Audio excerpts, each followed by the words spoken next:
Welcome to Man Does Tech, where I solve the problems you didn't even know you had. You begin by preparing essential items, your phone, Google account, and Wi-Fi details. Plug the Google device in and wait for the status light. Once it indicates ready, open the Google Home app on your phone. Make sure your phone is on the same Wi-Fi network you intend to use because the app discovers devices on the local network.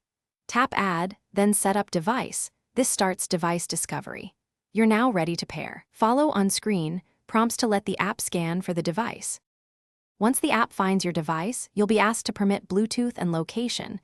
Grant those so discovery and setup work smoothly. You should hear a confirmation sound or see a setup code. Verify that code on your phone to ensure you're pairing the correct device. Next, choose a room and give the device a descriptive name. This helps voice commands later. Make sure to accept firmware updates. They improve stability. Once updates finish, the app will walk you through voice match and preferred services. You finish by completing voice training, linking music or streaming accounts, and testing simple commands like, "Hey Google, what's the weather?" If the device fails to connect, first reboot the device and your router, then retry setup. Once done, try connecting a second phone to confirm network visibility.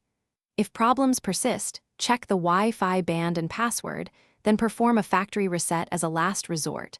Hold the reset button as instructed. After reset, repeat the setup steps. That typically resolves stubborn issues. Thanks for watching. If you found this helpful, don't forget to like and subscribe.